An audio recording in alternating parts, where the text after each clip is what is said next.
कैसे दिव्य गुरु परंपरा का सानिध्य सिख पंथ के अनुयायियों को प्राप्त हुआ,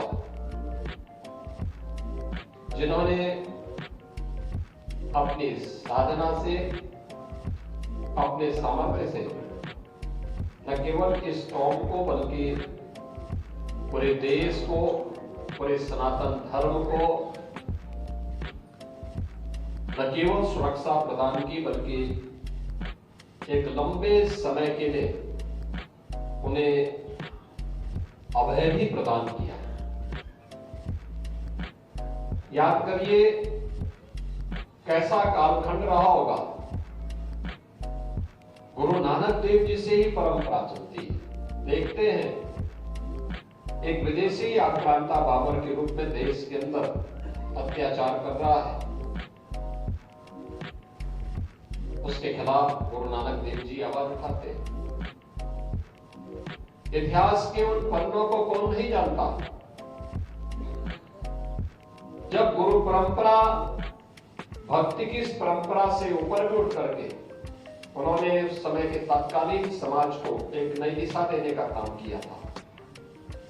और ये परंपरा आगे बढ़ते हुए शहादत और बलिदान की सुदृढ़ नींव को आगे बढ़ाते हुए गुरु तेग बहादुर जी महाराज और गुरु गोविंद सिंह जी महाराज तक पहुंचते पहुंचते तो सत्य का एक दिव्य पुंज बनकर के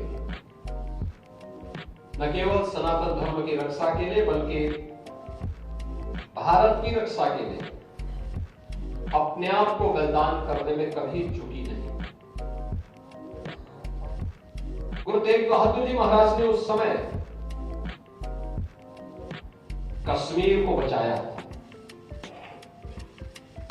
उस समय के अत्याचार से कांप रही सनातन धर्मावलंबियों को एक नया जीवन दिया था।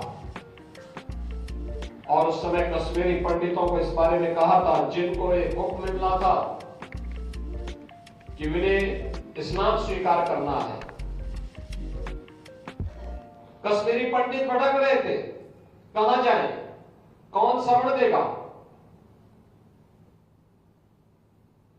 तो अंततः उनको शरण मिली गुरु तेग बहादुर जी महाराज के पास, जिन्होंने कहा कि नहीं, तुम मना मत करना, ये बोलो कि पहले हमारे गुरु को इस्लाम स्वीकार करा दो। अगर वो इस्लाम स्वीकार कर लेते हैं तो हम भी स्वीकार कर लेते हैं। और फिर ये सिलसिला आगे बढ़ा।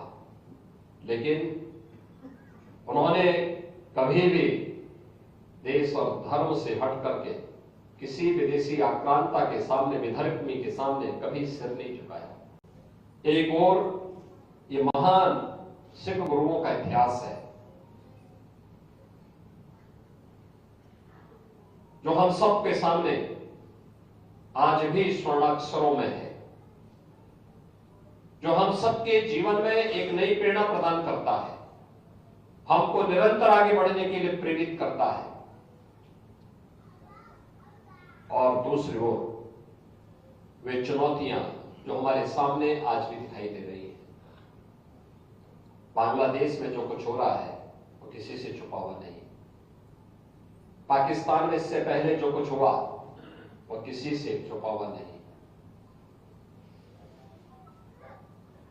आखिर ननकाना साहब हम सबसे कब तक दूर रहेगा? और क्यों नहीं ये अधिकार वापस हमें मिलना चाहिए।